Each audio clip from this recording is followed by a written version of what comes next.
All right, we're recording. Okay. Do you mind if I put this like over where you are, just so I make sure it picks you up? No problem. Okay.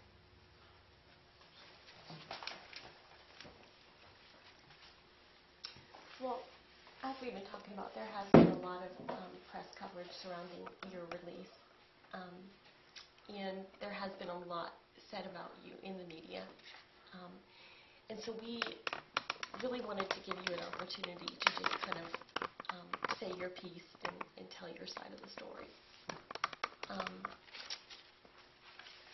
But we really wanted to just go back a little bit to before you were in prison, and because, as you know, the police are now trying to connect you to different cases in the community. And one of the first ones was Jimmy Griffin. And this was all the way back in 76. 76, I was 19 years old. Yeah, it was a while back.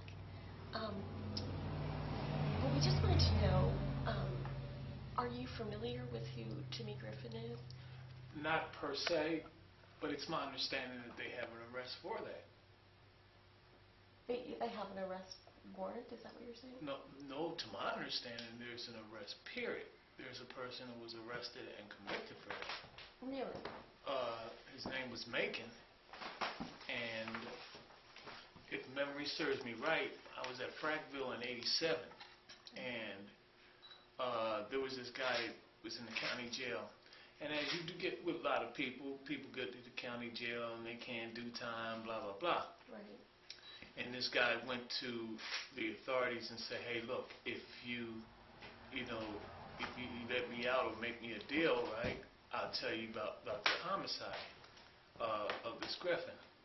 Now, from what I understand, he was supposed to take him to the house where the weapon was supposed to be buried at, which was supposed to be a gun or a shotgun, something of that nature. Okay. And they wind up charging him for it.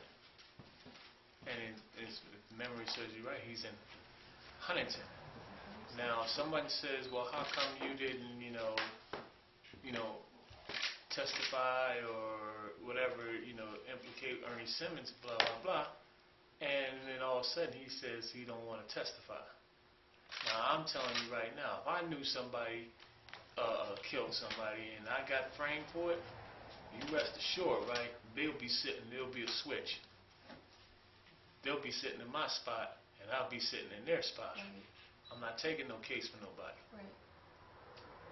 So, now I may be wrong, but it seemed like I remember that very well.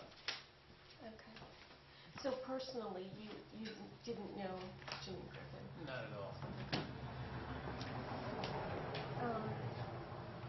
And then in '84, you were convicted of robbery.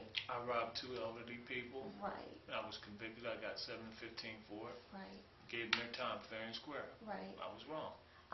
And for that, you take full responsibility. Oh, without a doubt. Mm-hmm. What was the motive for those crimes, would you say? Oh, no motive. I was just young, stupid, out in the streets like the regular common thief, Okay. Did you confess to those crimes? Oh yeah. Okay. They never got no static out of me out there. When they came to me about it, when they were investigated, I told them what I did. It had to be one of the easiest open shut cases for Harrisburg Police Department. Okay. All right. And in the same year, there was a woman named Marie Boyd who was murdered. I heard about that. Yeah. Did you have any knowledge of her at all? None whatsoever. Okay. So Only you never met. You didn't know about it. Okay. Okay. Were you ever questioned in that case? specifically? Was questioning. It was like they opened the books, you know. Every homicide they had, they seemed like they were questioning me for it. You know, first it started off with one, and it kept going up and further and further. The next thing you know, it was like 10. Okay. So they questioned you at different times, or was this all at once kind of? Basically, yeah. Basically they came like in one big lump. Okay. And when was that, would you say? It was mostly between 87. I'm saying 87 to 89. Okay, so you were out of prison at that point. No, I was in because it was one time when I was at Frackville, they took me in Harrisburg and did DNA on. It was supposed to be for 2 homicides that were in Harrisburg. They took me in Harrisburg. They took 2 tubes of blood from me, and they brought me back to Frackville and sent the blood tests to Selmar. Do you know the results of those tests? Result was negative. Okay. And those were for the Boyd case? I know it was for this Marie lady. Right. I'm not sure what the other one was for, but it was Okay. 2 homicides. Okay. All right. Would it be Elwood Conway? Does that ring a bell? That does ring a bell. Okay. And both of those came back negative? Yeah. Okay. Now I'm sure this other person you mentioned, Griffin, I'm sure that they probably checked it with that too. So one thing I'll say for Harrisburg Police, right, or at least with my experience with them, because I've been locked up a lot of times through them. If they got something on you, hook or crook, they're not letting you go. They rather just say they made a mistake and kept you in there and buy the time to try to, put something together. Right. Okay. So as far as Conway goes, were you familiar with Elwood Conway at all? No. Okay. Now, when you got out of prison, you did your 7 to 15. Right. For the robberies. You got out in 92? Got out in 92. Is that correct? No, check that. Got out in 91. Okay. And then shortly thereafter, a man by the name of Joseph Buhek was murdered. Right.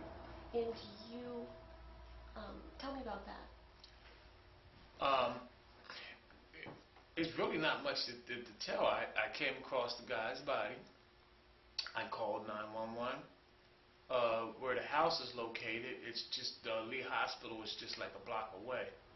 So I was like, where his house was located? Well, the house is on Vine Street, Vine and Walnut, and Lee Hospital was like like a block away from it. So when I came across the guy's body, I was like debating if I could run to the hospital and run back. Have the ambulance come up. Instead, I took and called 911 and I called the police station. They came. They did their thing. They took me down to the police station. They questioned me. I gave a written statement, and then they took me home that night. How did you know him at all? Not as a friend or anything. When I was released from Crescent, my home plan was this was like a house where they had apartments, and his name is Joseph Buick. Right. And he was one of the residents there. Like I said, I didn't know him personally, but I knew of him. So you lived in the same housing plan? Well, that was supposed to be my living place, but I had moved and lived over in which is called the West End section of Johnstown, Coopersdale, with a girlfriend. So I left my stuff there because trying to play the best of both worlds just in case something would go bad between me and my girlfriend, I can always go back here. Okay. So you kind of maintained a residence there, but you were actually living with her. Right. Okay. And how far, it was in the same complex, how far would you say that you actually lived from him? From driving would be about 7 minutes, walking maybe 15, 20. Okay. But it was just a stone throw. And so, the day that you found him, kind of take me through that. What were you doing at the point that you found him? Oh.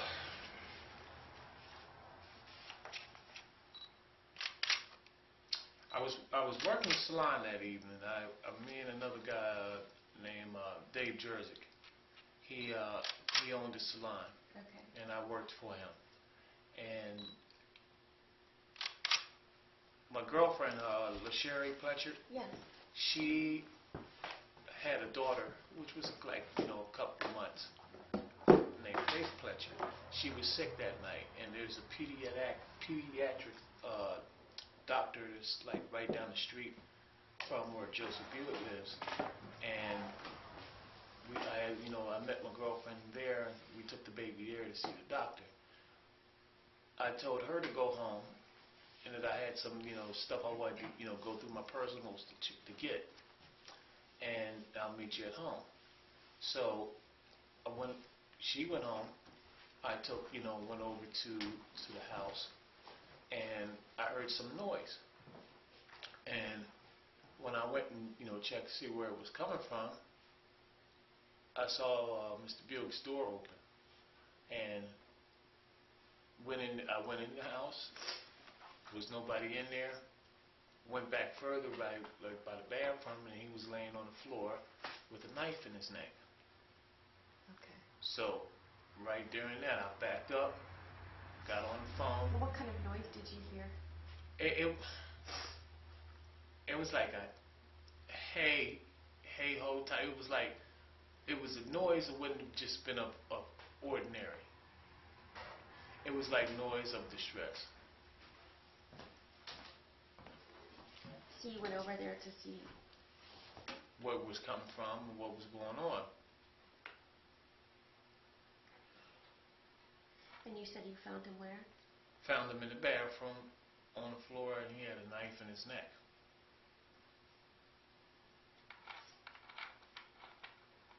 Okay.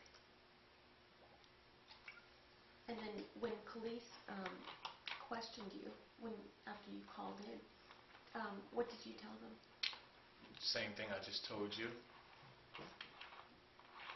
And I told them that. I told them that at the house, because they sat me down in the kitchen while they was like, man, the place was probably the apartment was probably no bigger than about maybe 2 sizes as Reb's office. Okay. So it was packed with police and ambulance people, and so there was everybody doing their thing in there, and I'm sitting in the kitchen and they're questioning me. And then after they were done questioning me in the kitchen, they takes me over to the police station. Detective questioned me. Excuse me. Detective questioned me, and then after he was done, he took me home. Okay. Did you hear from them after that at all? I haven't heard anything from them since.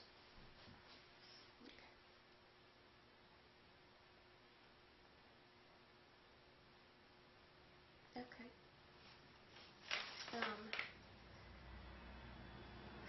Let's see.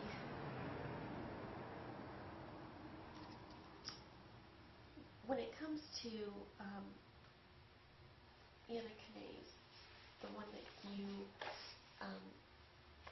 were on death row for, can you tell me basically how that went as far as well, let's start actually with the day that Anna was killed. Can you kind of take me through that day and what you had done? Well, make no mistake, that was a situation where I was in the wrong place at the wrong time. Okay. My day started off as usual. I would take my girlfriend to school and take the baby to daycare, and then I'll go open a salon. But that morning, Were you still working with Jersey? yeah, that morning going to my car, me and my girlfriend and the baby were going to the car. Two of our neighbors were going across town. They was going to pick their car up. And my girlfriend asked me if I would give them a ride to go pick their car up. So, which I did. I dropped my girlfriend and baby off at the domestic relations. And then I went across town to Conemaugh to drop my neighbors off. Now, in the process of going across town, we're going past Anna Canice's house. But I have no knowledge of this. And once we get there, I dropped them off at Ron's auto shop. Then I was going to make a stop over at the mechanics where I was getting my car inspected.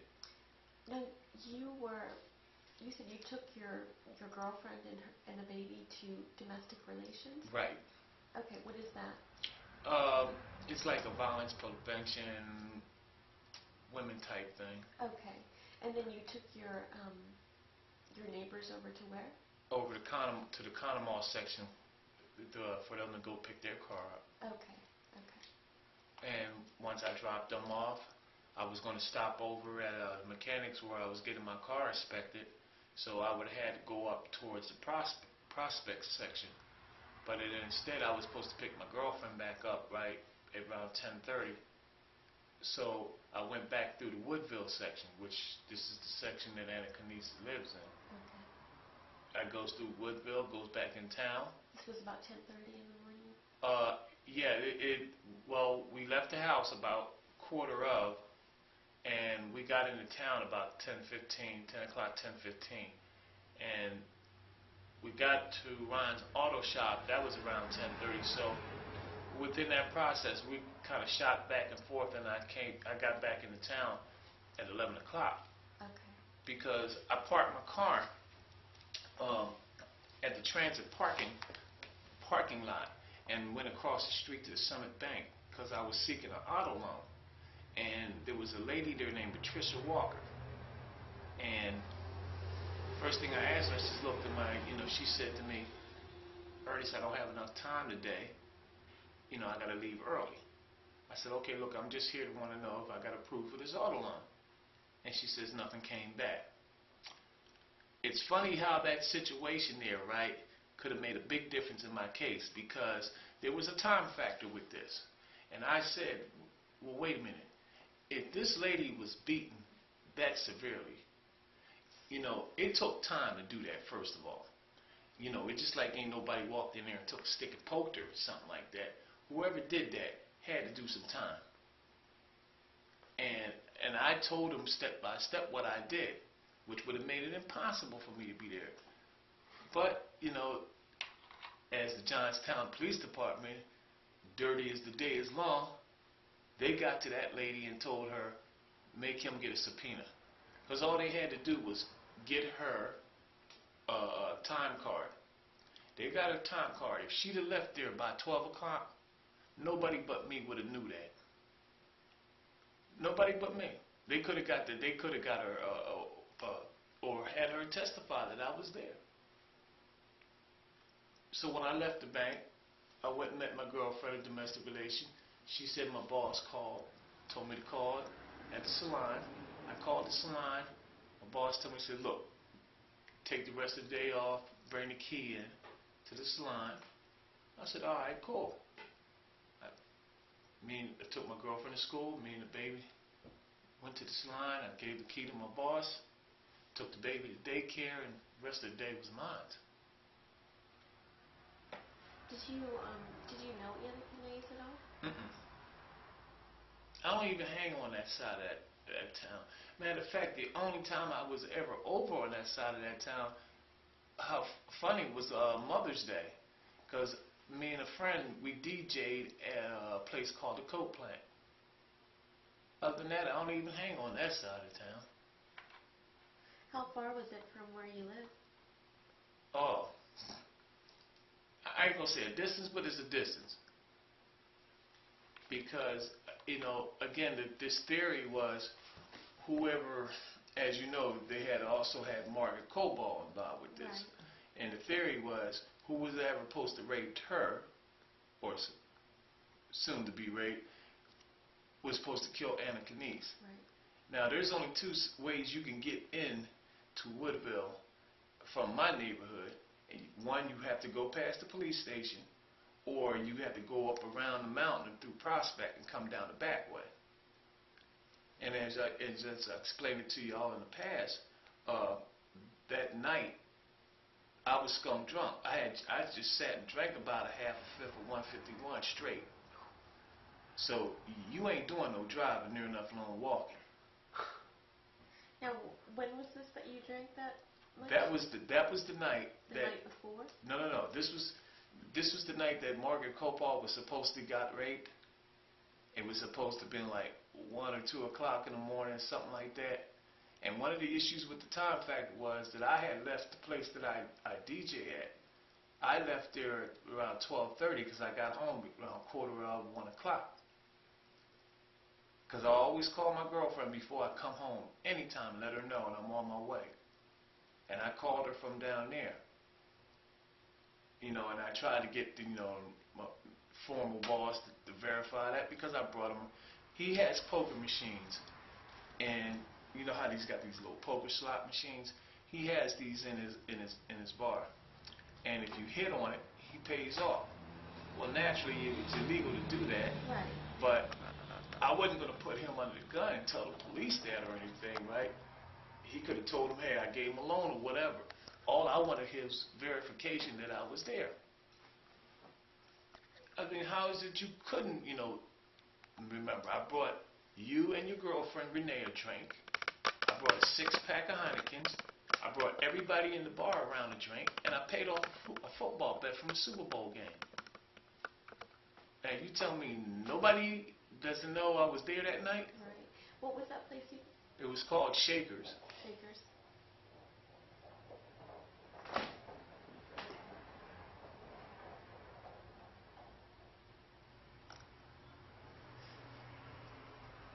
And then, Kanae actually ended up testifying that she saw you, or no, Koba actually ended up testifying that she saw you talking to Kanae. First of all, we question if she ever knew this lady.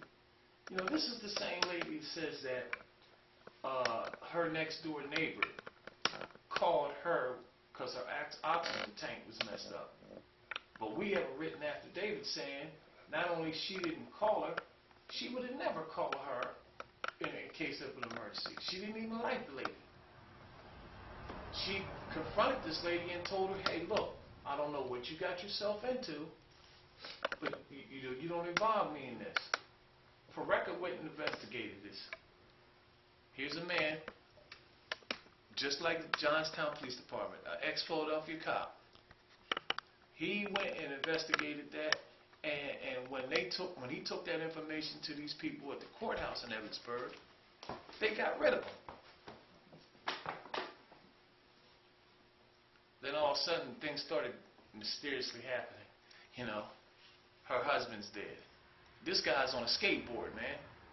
No arms, no legs, but they found him hung. Now, unless he's a damn good Boy Scout, I'd like to know what kind of knots he made. Yeah. It's a good point. Hey, go figure.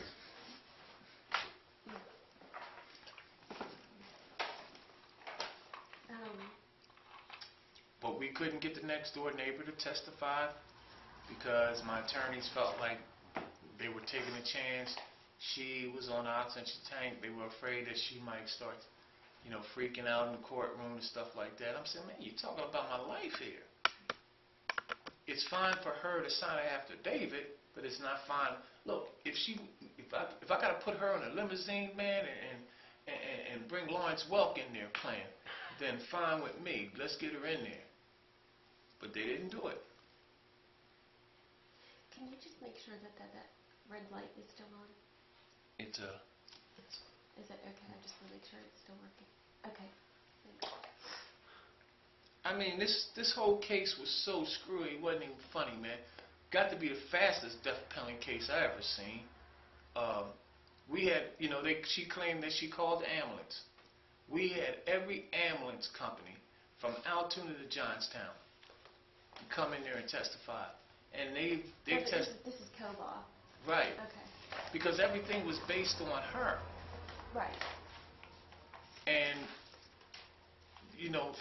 I give Ken Scatelli credit, right? But, I mean, he knows the law up and down, right?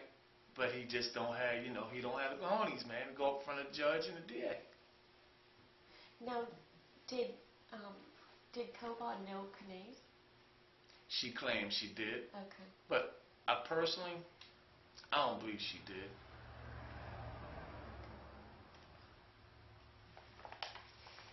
And just to refresh my memory, I know, I just don't remember at this moment. How long was your actual trial? 3 days. 3 days. And then It started on a Monday. No, check that. It started on a Tuesday. It was done Friday morning. The jury took a break. They came back Friday evening, and it took them about 3 hours to convict me. Brought me back the next day on Saturday.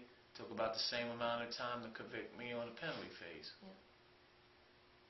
So Tuesday through Saturday, that was it? Basically, yeah. Well, no, yeah, you're right, because the jury had to be there for the penalty phase. So it was Tuesday, Saturday. Okay. Let me see here. Now I don't know if you've actually read any of the media coverage surrounding your release. I don't know if you would want to, but... Yeah, I saw bits and pieces up at Laura Hollins before I got out. But see, what I don't understand is they the ones that say I got away with murder. But let's flip the coin on that. See, if you can believe a cop, then you can believe a judge. I didn't say this. The federal judge says this. He just came that short at this throwing the thing completely. It was prosecutorial misconduct. Johnstown Police Department, I ain't got no bones to pick about them. Back then, they were dirty as the day is long. You got a detective that took and withheld evidence and then wind up doing time in a federal prison. And what do you do to reward him? You give him a job in the Evansburg courthouse. Well, hey, you might as well go ahead. I deserve a second chance. Hey, give me a gun and a badge. Well, what's the difference? Or is that part of the good old boy theory? He kept his mouth shut, so they rewarded him. Him and Canary, appropriate name, Canary. I mean, here's a man that said 2 weeks, before New Year's, we're seeking the death penalty, no deals. Front page, big color, everything. Soon as the DNA evidence comes back, let's talk turkey. Right. I'd have been just satisfied, okay, look, we made a mistake, no problem, man. I'm gone. You got 18 years out of me, and you just still I'm paying you. You get to eat your cake, and you drift off in the sunset with Grace Killian, singing a country tune. Can you tell me what kind of plea they had what kind of plea they offered? We spun all day down there. They was just going at it. Started off at 20 to 40, and then got all the way down to 5 to 10. 5 to 10 with 10 years special probation. Now the 10-year special probation is supposed to start effectively August 19th, the day I was charged on this, 92. But they're telling me now I got to do that 8 years because they took 10 years away for the homicide. Then leaves 8 years left over. And that was supposed to get taken off this 10-year special, which would leave me with 2 years. Now they're telling me I got to walk 10 years out here. That's no deal. That's like me doing 30 years. So your understanding was that you would have... without a doubt. It was plain. That's on transcripts. Okay. It wasn't like we just made this thing up and this is on transcript. The DA was with it. The judge was with it. They even took and changed it back because they started off at 10 years saying that my max was up in 2020, and then it goes back to saying 2012, and then just before I came here, they put it back to 2020. That's no plea whatsoever. If they can't honor their contract for a plea bargain, then I'll reverse my decision and we'll just take the new trial.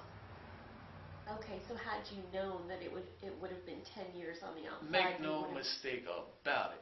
If I'd have known that this is how they was going to roll, we'd have been picking 12. Okay. We'd have been picking 12. That's no plea. I didn't want to take the plea anyway. I felt we had all the evidence. And the DA knew he definitely did not want to take this trial. He made that. Now, he say what he want. But this man, he pulled a midnight deal on New Year's Eve and made this deal after he said 2 weeks ago he was seeking a death penalty, and knowing that he was going to be a judge the next day. And the judge already made it clear they did not want this female DA to take this case. What was going through your head when you decided to accept the deal? Well, I'm gonna be honest, right? I wanted to, get my name cleared. I wanted to take the trial. See, because all the slandering, everything that they did to me, I wanted to throw this right back in their faces and let the public know that, man, look, these are your elected officials here. They're not as squeaky clean as you think. But, everybody was saying, well, look, man, you got a second chance of life, and, this and that, and this and that. And I couldn't take a chance to throw the dice, knowing that my jury was coming out of Cameron County and tribute Democrats and already poisoned the county. They've already poisoned their minds constantly. They made money off of me. So there was just no way I could have picked. If I couldn't pick 12 juries back then 18 years ago and they went and got them from Mary, what make them thought I could pick 12 today? The media never let it up. So I couldn't take that chance. If I'd have threw the dice and came up crap, I'm back on death row again. Okay. So I was willing to go ahead and do 2 years out here, which wouldn't have been no problem. I'd have done that standing on my head. I would just had hope that people were smart enough when they read the papers, in which they did put in little small sections, yeah, he took DNA and DNA exonerated him.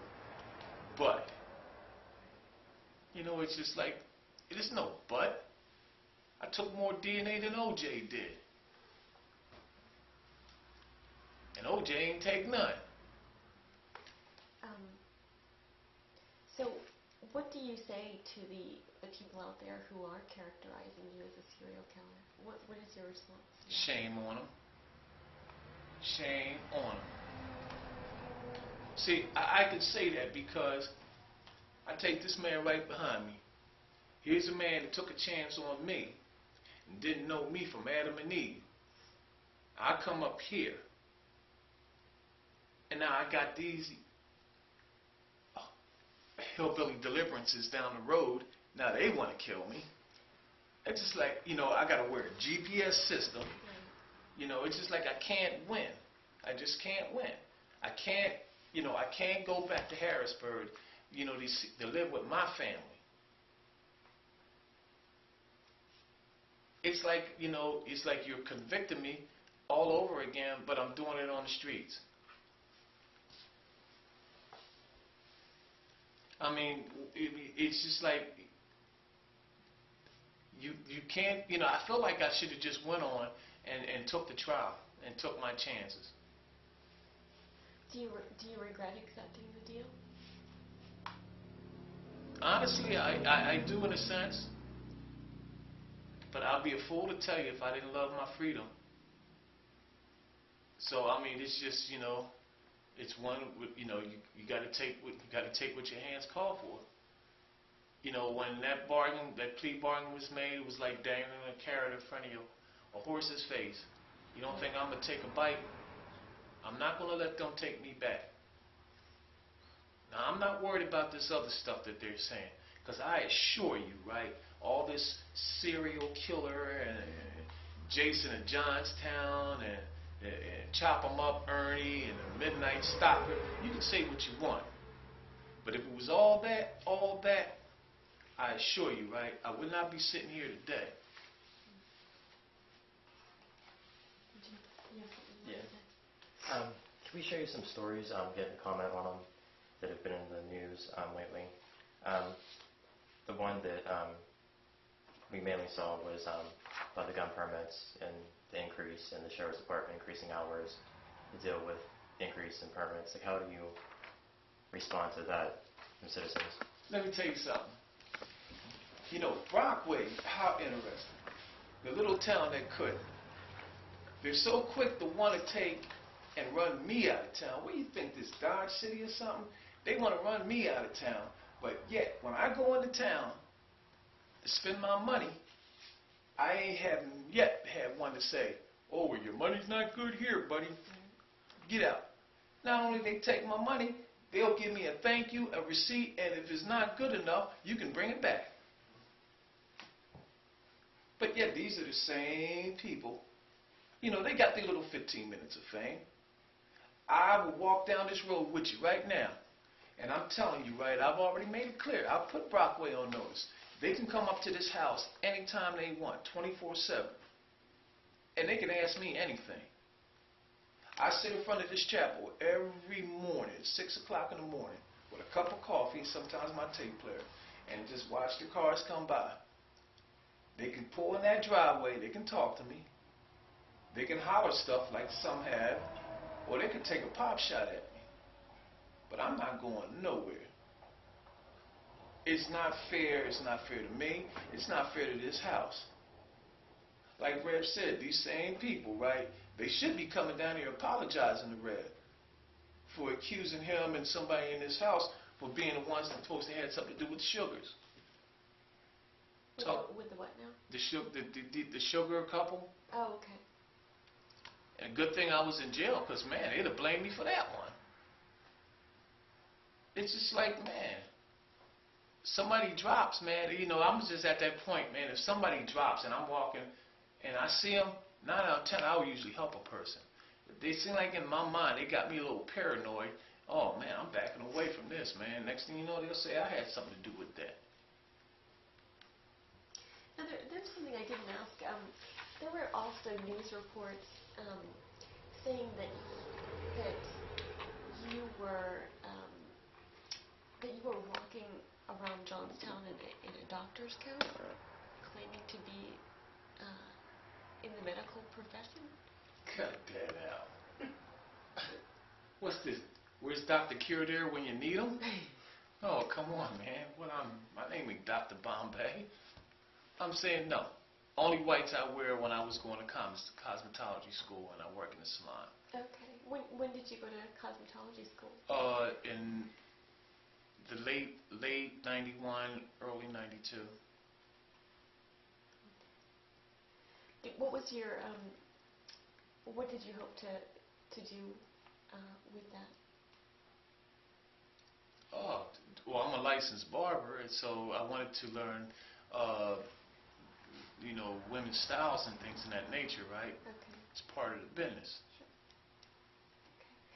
Okay. Can you? I know you've talked a little bit about how you feel about the conditions they've put on you as part of your parole, the restrictions. But can you just take me through what a typical day is like now? Well, I mean, everybody asks me if it hits me. Now, I don't know what it's supposed to feel like when it hits you. I just know that I haven't had I've been out 3 weeks and 2 days, and I've yet to have a frown on my face. It's good to wake up in the morning, you know, your cheeks up to your eyeballs.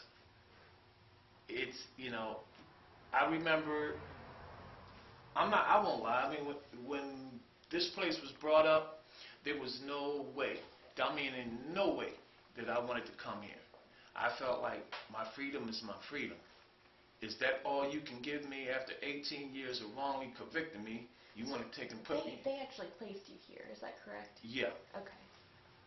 But it was more the bishop to place me than them.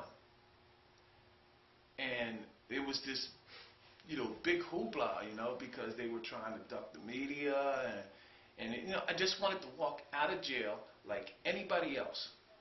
First, it was supposed to be my attorneys to come get me, and we were going to have a celebration. And they gets wind that the media was going to be there. I said, well, so what? They wanted to take and send me to another jail and have my attorneys meet me there. They were going to send me all the way down to Gratisford and have me be picked up there. I said, look, I just want to be like anybody else. And then when this place came up, I said, no, I don't, I remember making a joke. I said, you're sending me somewhere up in Jefferson County where the closest thing to a black person is Punxsutawney Phil. Right. I says, come on, man. I mean, this is suicide. If I get caught walking with a white person down here, they'll hang me higher than Jesus. So, but, when I talked to Rev that morning, some odd reason, that whole thing just changed. And when I got here, just the whole atmosphere has just changed. Where before I was going to be out of here on the first thing smoking. And I have an opportunity to move to Pittsburgh right now. I can pack my stuff right now. I got a job set up, a guaranteed job in an apartment. The woman's ready to work with me.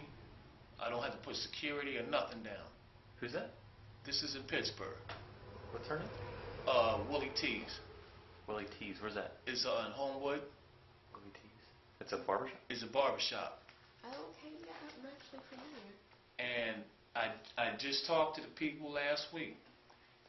Now, for some odd reason, I don't want to go. Now, I know that's strange and that's crazy, but I want to be a part of this. I want to be part of the struggle here, the cause, and plus the people that's here. I can actually call them my brothers and sisters. These are people here. Before I would fight for somebody who would be like in prison, if he was one of my homies or something. These people here, they stood out there and protested for me and didn't know me from daylight. I could do the same for them. I feel, I just feel good being around them. I really do. And if that's wrong, man, then I'm saying, then send me back to prison. No, I'm definitely happy and content. Brockway has no need of fear of me. I've never hurt anybody other than what the two incidences where I had when I robbed two elderly people. But like I said, I was wrong for that, and I gave them their time fair and square. All this, buying guns and all that, so they're gonna wind up shooting themselves. It ain't gonna be hurt. I ain't gonna hurt nobody out here. I just think that's just such an overkill, and they got their little 15 minutes of fame. But yet they say we're not prejudiced. Okay. Let me get a girlfriend out of Brockway, and she's white. Man, they'll have me back at the judge's house, hung. Which he lives in town. No, I'm happy. I really am. I'm not going back to jail. I ain't never going back to death row. That's as dead as an ejection. I'm never going back.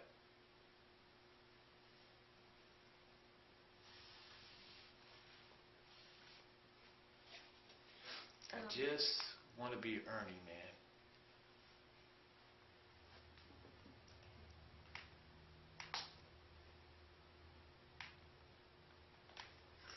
There's another news story I want to point out.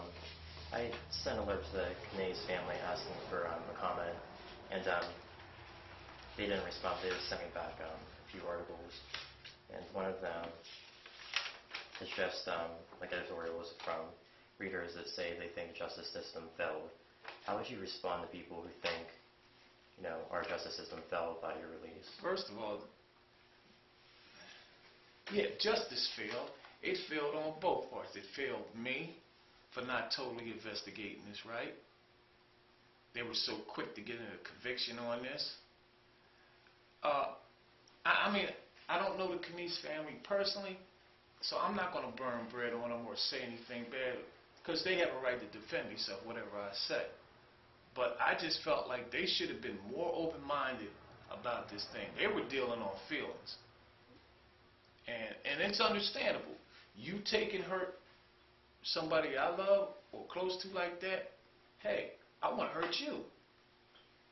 But some point along the line, man, if you're talking about taking a person's life, you should be a little bit more open-minded about what you're dealing with and what you're wishing for. And I just don't, they had their chance with me. I remember when I was at Gratisford, I called Channel 10. And I said, I'll tell you what I'll do. I'll give you an interview under one condition. You get the Kanice family and you get my attorney, and we all sit together in one room and let me show you the evidence that we have. See, keep you away from the police, because the police was constantly in your face. Look, police ain't no friend of mine. Believe me, I dealt with them for the longest. And all they were trying to do was get a conviction, and they made a big hoopla about it. So, Kanice family chose to do what they did, you know, more power to them. But if they thought for one split second that I was just going to sit on my butt and not do anything, oh, they were mistakenly wrong. You know, they had their chance. They choose to take the side they took. Now they got to deal with that. I mean, I can't win either way. If I'd have took the jury trial and the jury came back and said not guilty, they'd have said, oh, he slipped through the cracks. If I'd have had Jesus right there as my witness, right, they'd have hung both of us. So it's just like we couldn't win. We just can't win. So I did it the right way. I had to sit it out. But I let the legal system do what they did. And yet they could still believe the cop, a crooked cop at that, before they believe the judge. That just goes to show the mentality thinking. You think Brockway was right there in Johnstown.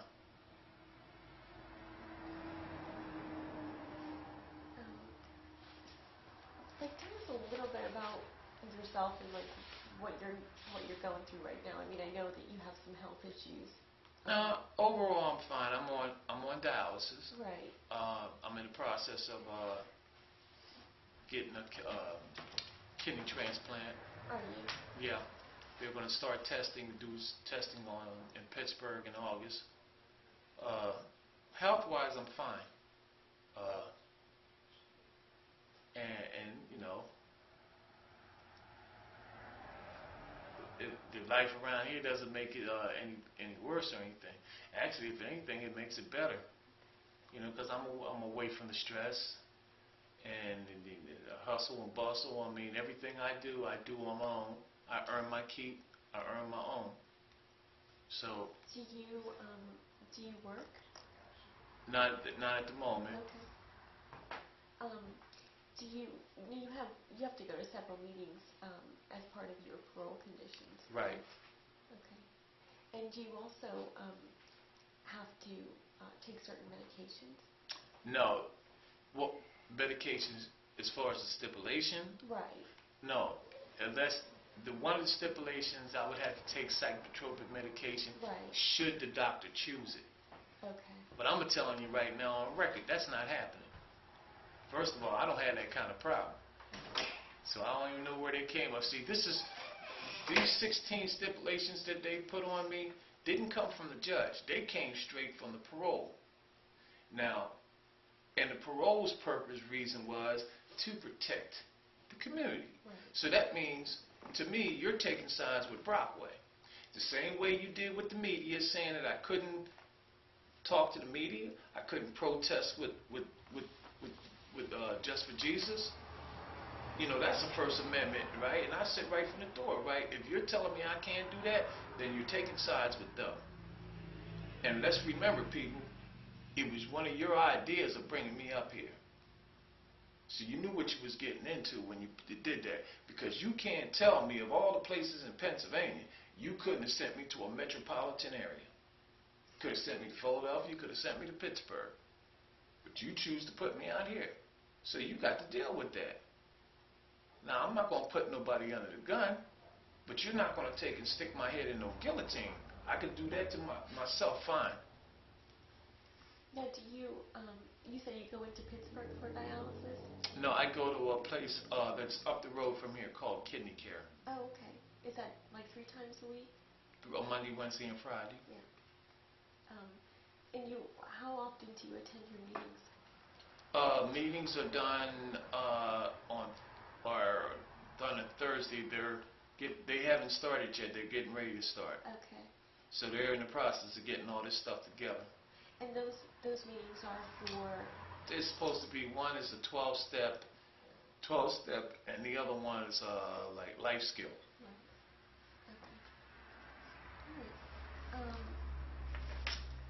Let me see here. How do you feel in general? I know you talked a little bit about your parole conditions, but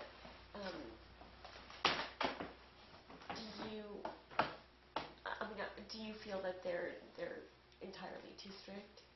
Oh, I don't like it. I'll be the first to tell you I don't like it. But, you know, because I feel like they're putting all this on me thinking that something's going to happen with either Johnstown or Harrisburg. Because you got to remember, the week that I was released, they had just did a finger dusting and hand cast. Okay. And it was like, once again, they won't let this thing go, right?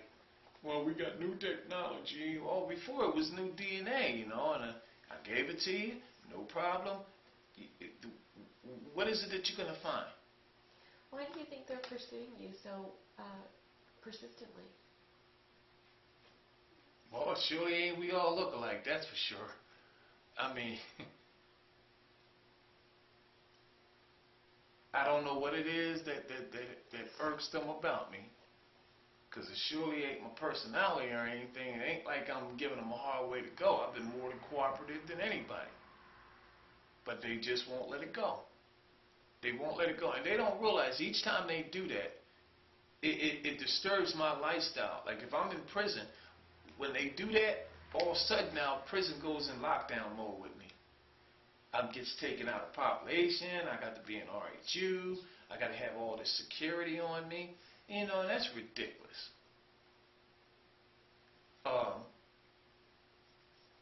I mean, if they came out here today, right now, and busting it in the church, right? No big deal. Okay. See when we get to court. They just won't let this thing go. Now, if there was just a way, I said, let's put all this together one time, and let's just put the gloves on and let's just have a fallout about this. Whoever's standing last wins. Then I'll do it, because I'm tired of this. I really am, because it's disturbing my life.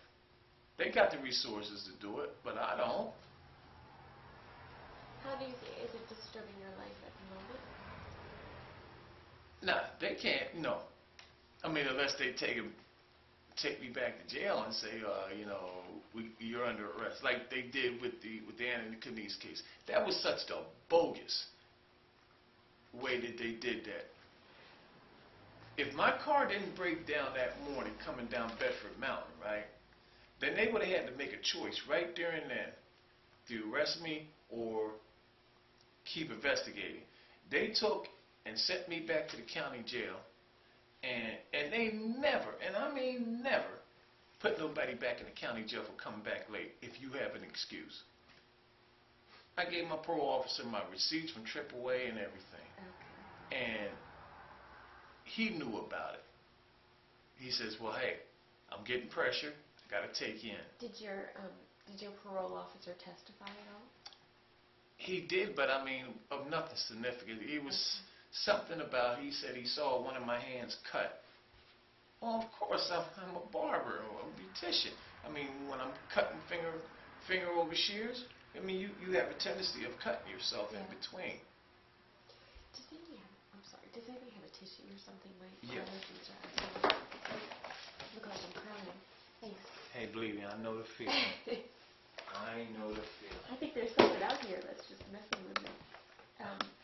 This ain't the city, girl. You'll experience a lot out here. Where do you see yourself going from here? Like, what's next? It ain't back to jail, that's for sure. Yeah. You know, Do you have any plans? Anything that you'd like to do? hey, I just want to be like anybody else, man. You know, hey, come out here, go to work, keep my health going, find a girlfriend, maybe some kids. The typical American dream. That's all. I'm tired of doing this thing. I mean, look, I've been doing this thing longer than any so-called quote criminal. I've been in jail most of my life, and I'm tired of that. I'm just, straight tired. I've lost family. I've lost friends. Never thought I would be put in this kind of situation because most of my stuff has been petty stuff. I stole cars, credit cards and checks, things of that nature. So they up the ante when they start doing this stuff with homicides. And, I'm just tired of that. Straight tired. What was going through your head when you realized for the first time that you were going to be released?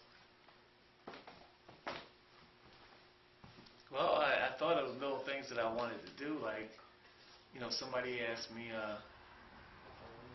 what I was going to do when I first got out, and I started thinking, I wanted a Wendy's triple decker, some McDonald's French fries. Little things like that. I wanted to, try to find my daughter, my oldest daughter, and my stepdaughter. Find my girlfriend. How many kids do you have? I have one. She's 28. Now she's 28. Yeah. I wanted to try to get things situated with Amelia Sherry because they ran her out of town. Now, what happened with that? I know that when you were getting out, your plan was to find her. Exactly. And the plan was, because we kept in contact while I was in jail. And when they ran her out of town, because as you know, Rock threatened her to, put wiretap on and come inside a state facility jail. Right. And question me specifically, and or I'll take your baby. Now, LaSherry knows how much I love the baby, and a woman to fight God and the devil at the same time. You're talking about taking her child, but she was scared of Rock, and so she did what Rock asked. No big hooply-doo. They knew that she could have got to me probably better than anybody else because I love the girl. And so part of the plan was when I get out that we were going to get back together. Well, during the time that of my incarceration, she had married twice, and one of the guys that she married was a drug user, and she contracted HIV. So she was scared that I wouldn't want to have anything to do with her, stuff like that. But again, there's a child involved, and her daughter is my stepdaughter, and she plays a very big important part in my life. So, And how old is she? Faith will be turning 19 in September. Okay. So, I wanted to be a part of this. Now, I couldn't guarantee to say me and her might have got back together, because I'll be honest, HIV, that changes your whole thinking. But then again, love makes you do some of the craziest things. So if I can fight through racism with her family on that, because her family they wanted to kill me. Well, I gotta come all the way over here to Somerset to Johnstown to see my white daughter and granddaughter. I ought to kill you. Oh, you ought to kill the white boy that got your daughter pregnant and ran out on her. Because you can't love a child without loving the mother. You can't love the mother without a child. So then that plan changed. Because as soon as I mentioned North Carolina, all of a sudden now people started getting to thinking, oh, he gonna try to run out of town. Now, who did you mention North Carolina to? I mentioned to it, and here's the funny part, because I know it came from Linda Gerard. She's the parole supervisor at Laura Hollins. You know, I have a tendency sometimes, you know, running my mouth, but there were certain things that it was said that I know that I didn't say to nobody else but particular people. And when I mentioned North Carolina, all of a sudden the Tribune Democrat picks up on that. And I'm thinking like, now how do they know that I was going to go to North Carolina? But then you would have thought that they'd have been happy about that. Oh, we got them out of Pennsylvania. That's North Carolina's problem now. Still can't win. So now, as far as you know, she's there. She's there, just can't find her. I'm hoping like to hit up and maybe find Faith, you know, because she still goes to school down there. So. When was the last time you spoke with Sherry? Last year. Does she have any idea that you're out? Nope, she don't. And I assure you, right, if whatever situation she's in right now, she knew I was out, she'll drop on a dime. She would drop on a dime and come running. I would probably do the same. If nothing else, just for Faith. And it's a shame because, you know, this whole thing hurted her. And she blamed herself a lot for this. And I always told her it was nothing that she did. I mean, you was there then, you're here now. So, I mean, we just deal with it.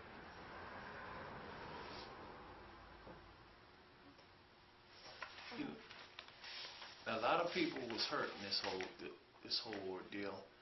And if I sat here and told you that I wasn't angry, I'd be lying. Right. But I ain't gonna sit here and tell you, well, I'm going to Disneyland. If I can repay Rock and Canary back for this, I assure you I will. And let me be more specific, because I remember making a statement. Somebody asked me, well, the world's passed you by, Ernie. A lot of things just changed. What's your plans when you get out? First thing I said, well, I got some unfinished business with some people in Johnstown. At first, when I said that, man, you just saw heads just lift up. Oh, what do you mean by that? I said, whoa, wait a minute. I ain't like going in there to St. Valentine's Day Massacre or anything. I just want to pay back the people that put me in jail wrongfully. So, no. What do you mean by that specifically? I ain't going in here to kill nobody. This is strictly legal. I mean, I can't beat them in court, but just some way they got to pay for this. They just can't. You just can't mess nobody's life up like this, man, and then just say, oh well. That's just dead wrong. That's dead wrong. Now, believe me,